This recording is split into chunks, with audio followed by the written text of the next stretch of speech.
आप सभी को मेरा नमस्कार। मेरा नाम अनिल कौशिक है और मैं गवर्नमेंट मॉडल संस्कृति सीनियर सेकेंडरी स्कूल सांगी रोहतक में टीजीटी मैथमेटिक्स के पद पर कार्यरत हूँ। आज न्यू प्रोग्राम के तहत कक्षा 9वीं के गणित विषय के यूक्लिड की ज्यामिति का परिचय उप विषय पर हम चर्चा करेंगे। सबसे पहले हम यूक्लिड के बारे में पढ़ते हैं, समझते हैं कि यूक्लिड कौन थे और गणित के बारे में उनके क्या विचार थे। यूक्लिड मिस्र में अलेक्जेंड्रिया के गणित शिक्षक थे, जिन्होंने अपने पूर्व के गणित ज्ञान को एकत्रित करके एक एलिमेंट्स नामक ग्रंथ की रचना की और इस ग्रंथ को 13 अध्याय में विभाजित कर प्रत्येक अध्याय को पुस्तिका नाम दिया। इन पुस्तिकाओं ने समस्त विश्व की ज्यामिति संबंधी समझ को आने वाली पीढ़ियों तक प्रभावित किया। आइए अब गणितज्ञ यूक्लिड की जो गणितीय परिभाषाएं उन्होंने दी हैं कुछ गणित के बिंदुओं की, तो वे किस प्रकार हैं और किन किन बिंदुओं पर उन्होंने परिभाषाएं दी हैं, आइए एक बार उनकी झलक देख लेते हैं।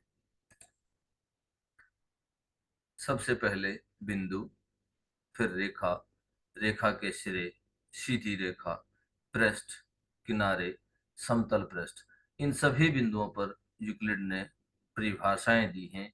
ये गणितीय बिंदु हैं।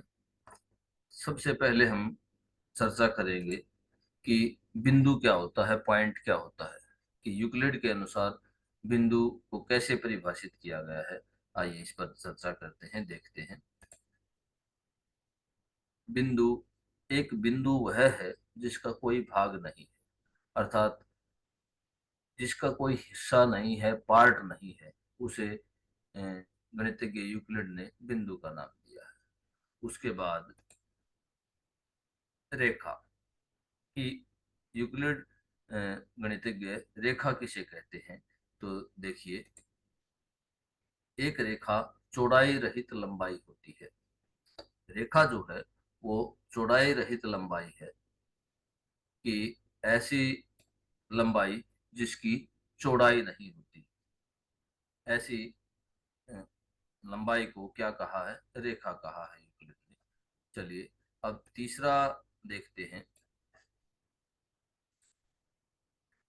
रेखा के सिरे। रेखा के सिरे क्या बताए हैं यूक्लिड ने, देखिए, एक रेखा के सिरे बिंदु होते हैं, अर्थात अगर रेखा है तो उसके दोनों सिरे जो हैं वो बिंदु होंगे। उसके बाद सीधी रेखा। सीधी रेखा के बारे में यूक्लिड का क्या विचार था। एक सीधी रेखा ऐसी रेखा है जो स्वयं पर बिंदुओं के साथ सपाट रूप से स्थित होती है, मतलब एक सीधी रेखा, उसके ऊपर बिंदु है। ये सीधी रेखा को डिफाइन किया है गणितज्ञ यूक्लिड ने। उसके बाद पृष्ठ, सरफेस। पृष्ठ के को कैसे परिभाषित किया है, आइए देखते हैं। एक पृष्ठ वह है जिसकी केवल लंबाई और चौड़ाई होती है, अर्थात गणितज्ञ यूक्लिड ने पृष्ठ को द्विआयामी बताया है, जिसकी लंबाई और चौड़ाई होती है। उसके बाद है पृष्ठ के किनारे। पृष्ठ के किनारे जो सरफेस है, सरफेस के किनारे, एजेस जो हैं, वो किस प्रकार की हैं। पृष्ठ के किनारे रेखाएं होती हैं। तो पृष्ठ के किनारों के बारे में गणितज्ञ यूक्लिड ने बताया है कि जो किनारे हैं पृष्ठ के, वो रेखाएं होती हैं। आइए अब यूक्लिड की ज्यामिति का परिचय हम कैसे, ज्यामिति जो यूक्लिड की है उसका कैसे परिचय दे सकते हैं और उसको कैसे परिभाषित कर सकते हैं, आइए थोड़ा सा इस पर चर्चा करते हैं, समझने का प्रयास करते हैं। इस प्रकार से परिभाषित पदों जैसे भाग, चौड़ाई, लंबाई, सपाट रूप इत्यादि को स्पष्ट रूप से आगे और अधिक समझने की आवश्यकता महसूस होती है। जो ये हमने परिभाषाएं पढ़ी हैं यूक्लिड गणितज्ञ के अनुसार, आज के आधुनिक युग में इनमें काफी मॉडिफिकेशन की आवश्यकता है। इनमें अ, इनको स्पष्ट करने की आवश्यकता है। अब यहाँ पर एक एग्जाम्पल लेते हैं। उदाहरणार्थ, बिंदु की परिभाषा पर विचार कीजिए। जो बिंदु की परिभाषा अभी हमने पढ़ी है यूक्लिड गणितज्ञ के अनुसार, जो यूक्लिड ने दी है, मान लीजिए कि हम यह परिभाषित करें कि वह भाग है जो अक्षेत्र घेरता है, तो हमें पुनः अक्षेत्र को परिभाषित करने की आवश्यकता है। इसमें यही समस्या थोड़ी सी आती है कि कोई भी हम परिभाषा लेते हैं, तो उसमें उसी उन्हीं शब्दों को दोबारा से डिफाइन करने की, दोबारा से परिभाषित करने की आवश्यकता पड़ती है। इस प्रकार हम कह सकते हैं कि उस समय के गणितज्ञों द्वारा कुछ ज्यामितीय पदों को अपरिभाषित मान लिया गया है। ये कुछ ज्यामितीय पद जो है वो अपरिभाषित मान लिए गए थे। अपनी इन परिभाषाओं से प्रारंभ करते हुए गणितज्ञ यूक्लिड ने गुणों को बिना सिद्ध किए सत्य कथन मानने की कल्पना की। कल्पनाएं वास्तव में स्पष्टतः सर्वव्यापी सत्य थे। कुछ चीजें ऐसी थी, कुछ कल्पनाएं ऐसी थी जो सर्वव्यापी सत्य थे, और यूक्लिड ने उनको बिना सिद्ध किए ही कथन सत्य मान लिया। अब इस अध्याय के इस भाग में हम इन्हीं सत्य कथनों के बारे में पढ़ेंगे। गणितज्ञ यूक्लिड ने इन गुणों को दो अलग अलग प्रकार में विभाजित किया है, दो अलग अलग प्रकारों में विभाजित किया है। क्या क्या नाम दिए हैं दोनों प्रकारों के? तो पहला है अभिगृहित, जैम्स, और दूसरा है अभिधारणाएं, पोस्टुलेट्स। आज हम इस वीडियो में अभिगृहित, यूक्लिड के अभिगृहित पर चर्चा करेंगे। देखिए, यूक्लिड ने जो ज्यामितीय गुण हैं उनको दो भागों में बांटा है, अभिगृहित और अभिधारणाएं। आप पहले हम चर्चा करते हैं कि अभिगृहित क्या होते हैं और अभिधारणाएं यूक्लिड ने इनको अलग अलग कैसे किया और क्या क्या किस प्रकार से इनको परिभाषित किया है। अभिगृहित, अभिगृहित वे कल्पनाएं या धारणाएं हैं जो सामान्य गणित पर आधारित थी और विशेष रूप से ज्यामिति पर आधारित नहीं थी। ये ध्यान रखना है यहाँ पर कि ऐसी कल्पनाओं के बारे में बताया है, अभिगृहित कहा है ऐसी कल्पनाओं को जो सामान्य गणित पर तो आधारित थी लेकिन ज्यामिति पर आधारित नहीं थी। और इसी प्रकार अभिधारणाएं जो है वे उन कल्पनाओं या धारणाओं को कहा गया है जो पूरी तरह से ज्यामिति पर आधारित थी। तो इस प्रकार यूक्लिड गणितज्ञ ने ज्यामितीय गुणों को दो भागों में बांटा, अभिगृहित और अभिधारणाएं, और अभिगृहित और अभिधारणाएं को परिभाषित भी किया। आइए अब हम चर्चा करते हैं कि यूक्लिड के जो अभिगृहित हैं वे कौन कौन से हैं। तो सबसे पहले पहला अभिगृहित जो है वो है वे वस्तुएं जो एक ही वस्तु के बराबर हों, एक दूसरे के बराबर होती है। ऐसी वस्तुओं अभिगृहित पहले अभिगृहित में क्या इंक्लूड किया है गणितज्ञ यूक्लिड ने कि ऐसी वस्तुएं जो अब एक ही वस्तु के बराबर हों, वे एक दूसरे के बराबर होती है। आइए इसे एक उदाहरण के साथ समझते हैं। जैसे ए और बी बराबर लेते हैं और ए और सी बराबर लेते हैं, मतलब ए जो है वो बी के भी बराबर है और ए जो है वो सी के भी बराबर है। तो इस प्रकार हम कह सकते हैं कि बी जो है सी के बराबर होगा, क्योंकि बी और सी दोनों एक ही वस्तु के बराबर हैं, ए के बराबर है। आइए इसमें एक छोटा सा उदाहरण लेते हैं। हमने एक ए वृत्त लिया और इसी वृत्त के बराबर हमने बी वृत्त ले लिया, तो ए वृत्त जो है वो बी वृत्त के बिल्कुल बराबर है, समान है। इसी प्रकार हमने एक ए वृत्त के बराबर ही सी वृत्त लिया, और अब हम यह कह सकते हैं कि ए जो है वो बी के बराबर भी है, ए जो है वो सी के बराबर भी है। तो इस प्रकार बी और सी वृत्त जो है वो दोनों बराबर होंगे। अतः हम कह सकते हैं कि वे वस्तुएं जो एक ही वस्तु के बराबर हों एक दूसरे के बराबर होती हैं। यह यूक्लिड का पहला अभिगृहित है। आइए अब दूसरे अभिगृहित पर चर्चा करते हैं। यदि बराबरों को बराबरों में जोड़ा जाए तो पूर्ण भी बराबर होते हैं। देखिए कैसे, आइए इसे एक उदाहरण के साथ समझते हैं। हम एक त्रिकोण लेते हैं, उसको हमने सी नाम दिया, और उसी त्रिकोण के बराबर हमने एक डी त्रिकोण लिया। ये दोनों जो है वो बिल्कुल बराबर हैं, समान है। अब हम त्रिकोण का कुछ हिस्सा लेते हैं, ए हिस्सा, और इसी तरह से बी हिस्सा लेते हैं, और दोनों, ये भी दोनों क्या है, बराबर हैं, ये भी दोनों समान है, बराबर है। इस प्रकार हम देखते हैं कि ए में सी में ए अगर जोड़ दिया जाए और डी में बी को जोड़ दिया जाए।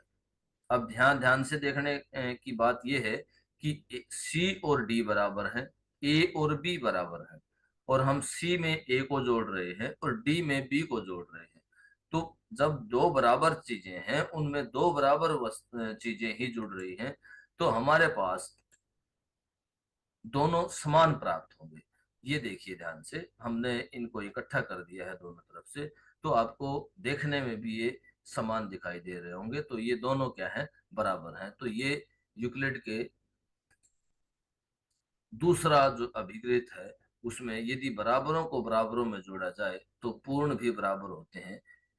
अर्थात ए बराबर है बी और सी बराबर है डी है, तो ए जमा सी बराबर है बी जमा डी होगा।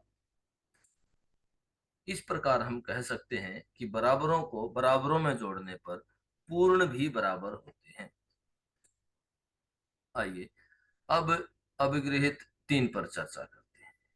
यदि बराबरों को बराबरों में से घटाया जाए तो शेषफल भी बराबर होते हैं।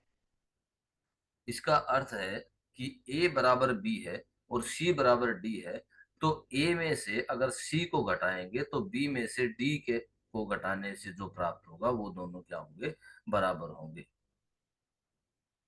ये यूक्लिड गणितज्ञ का अभिगृहित 3 है। यदि बराबरों को बराबरों में से घटाया जाए तो शेषफल भी बराबर होते हैं।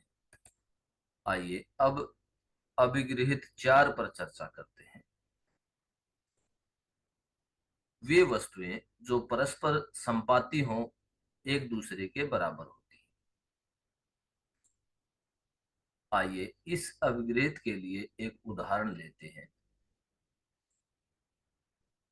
ध्यान से देखिए, आपको लेफ्ट साइड वाली फिगर जो है उसमें 2 वृत्त दिखाई दे रहे होंगे, और राइट साइड वाली जो फिगर है उसमें 2 त्रिकोण दिखाई दे रहे होंगे, ट्राइंगल दिखाई दे रहे हैं।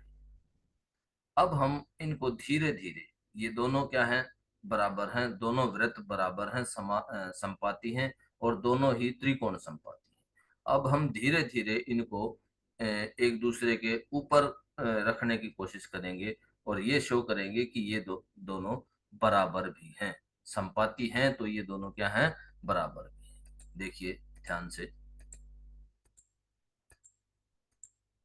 ये देखिए, अब ये दोनों बिल्कुल, वृत्त ने वृत्त को पूर्ण रूप से ढक लिया और त्रिभुज ने त्रिभुज को पूर्ण रूप से ढक लिया। तो इस प्रकार हम कह सकते हैं कि जो वस्तुएं संपाती हैं वे एक दूसरे के समान होती हैं, बराबर होती हैं। ये ध्यान से देखिए, दोनों वृत्त क्या है, बराबर थे, दोनों त्रिभुजें भी बराबर थी, और दोनों ने एक दूसरे को पूर्ण रूप से ढक लिया। तो वे वस्तुएं जो परस्पर संपाती होती हैं वे एक दूसरे के बराबर होती हैं। आइए अब यूक्लिड के अभिगृहित 5 पर चर्चा करते हैं। पूर्ण अपने भाग से बड़ा होता है। वैसे तो यह स्पष्ट सी बात है कि पूर्ण जो है वो अपने ही टुकड़े से बड़ा होगा, भाग से बड़ा होगा। अब आइए देखें कैसे। आपको दो चित्र दिखाई दे रहे हैं। लेफ्ट साइड में जो चित्र है वो पूर्ण वृत्त है, पूरा वृत्त है। और राइट साइड में जो चित्र है वो वृत्त का कुछ भाग है। तो देखने मात्र से ही हमें पता लग रहा है कि वृत्त बड़ा है और वृत्त का भाग छोटा है। तो इस प्रकार हम कह सकते हैं, ये देखिए, वृत्त का भाग भी अलग अलग हमने यहाँ पर करके दिखाया है। ये छोटा जो भाग है वो इसी के बराबर है, और ये पूरा भाग जब ले लिया जाएगा तो ये हमेशा अपने पार्ट से पूरा जो है वो बड़ा ही होगा। अब यहाँ पर दूसरा उदाहरण एक देखते हैं। हमने एक पूरा केक लिया है और एक केक का कुछ हिस्सा लिया है, पार्ट लिया है। सिर्फ देखने मात्र से ही यह सत्य दिखाई दे रहा है कि पूरा जो केक है वो अपने पार्ट से हमेशा बड़ा होगा। तो ये एक व्यवहारिक उदाहरण हमने लेकर के देखा है कि पार्ट से पूरा हिस्सा वो हमेशा बड़ा होगा।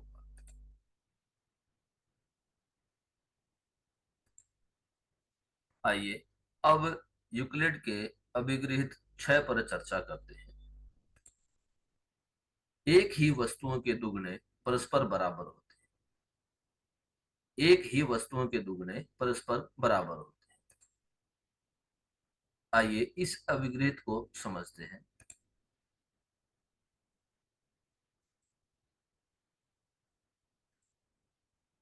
हमने दो समान वस्तुएं ली हैं, ए और ए, दोनों बराबर हैं, दोनों ही समान हैं।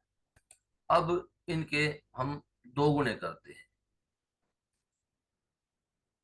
ये देखिए, हमने यहाँ पर इनके दो गुणे किए। एक या ए को ए में ही जोड़ दिया, दोनों तरफ उन्हीं वस्तुओं को जोड़ दिया। तो इस प्रकार हम कह सकते हैं कि दोनों के दो गुणे भी बराबर होंगे। तो एक ही वस्तुओं के दो गुणे परस्पर बराबर होते हैं, यह हमने शो किया, दिखाया। अब यहाँ थोड़ा सा हम रिटर्न वर्क करते हैं कि कैसे लिखा जा सकता है इसको। अर्थात यदि a बराबर b है तो दो ए बराबर है दो बी, अतः एक ही वस्तुओं के दो गुणे परस्पर बराबर होते हैं, यह हम कह सकते हैं। आइए अब यूक्लिड के अभिगृहित 7 पर चर्चा करते हैं। एक ही वस्तुओं के आधे परस्पर बराबर होते हैं। यदि हम तरबूज को बीच से काटते हैं, यह एक व्यवहारिक उदाहरण है कि यदि हम तरबूज को बीच से काटते हैं तो कटे हुए भाग, दोनों भाग आपस में बराबर होंगे। यह एक पूरा भाग है, ये ध्यान से देखिए। यह एक पूरा भाग है और ये दोनों जो है इसके आधे आधे कटे हुए भाग है। तो जब हमने इसको दो भागों में विभाजित किया, आधे से विभाजित कर दिया, तो दोनों जो भाग हैं वो क्या होंगे, बराबर होंगे। तो ये है अभिगृहित 7। एक ही वस्तुओं के आधे परस्पर बराबर होते हैं। यही हमने एक उदाहरण के साथ अभी सिद्ध किया है कि ए अगर बी के बराबर है तो half of A is equal to half of B, मतलब ए का आधा और बी का आधा भी बराबर होंगे। आइए अब सारांश देखते हैं कि गणितज्ञ यूक्लिड के जो अभिगृहित हैं उनका सारांश, अर्थात वे 7 अभिगृहित जो यूक्लिड ने दिए हैं वे कौन कौन से हैं, एक बार रिवाइज कर लेते हैं, समरी देख लेते हैं। वे वस्तुएं जो एक ही वस्तु के बराबर हों, एक दूसरे के बराबर होती हैं। यदि बराबरों को बराबरों में जोड़ा जाए तो पूर्ण भी बराबर होते हैं। यदि बराबरों को बराबरों में से घटाया जाए तो शेषफल भी बराबर होते हैं। वे वस्तुएं जो परस्पर संपाती होती हों, एक दूसरे के बराबर होती हैं। पूर्ण अपने भाग से बड़ा होता है। एक ही वस्तुओं के दुगने परस्पर बराबर होते हैं। और आखिरी जो अभिगृहित है, एक ही वस्तुओं के आधे परस्पर बराबर होते हैं। तो इस प्रकार गणितज्ञ यूक्लिड द्वारा जो अभिगृहित दिए हैं हमने उन पर चर्चा की। आइए अब जो अभिकृत जिन अभिकृतों पर हमने चर्चा की है उन पे कुछ गृह कार्य कर लिया जाए, होमवर्क कर लिया जाए। तो आप आप सभी अभिकृतों से परिचित परिचित हो चुके हैं, इसलिए प्रत्येक अभिकृत के लिए अपने आसपास से एक एक उदाहरण लिखें। तो यह आपके लिए गृह कार्य है। बहुत बहुत धन्यवाद।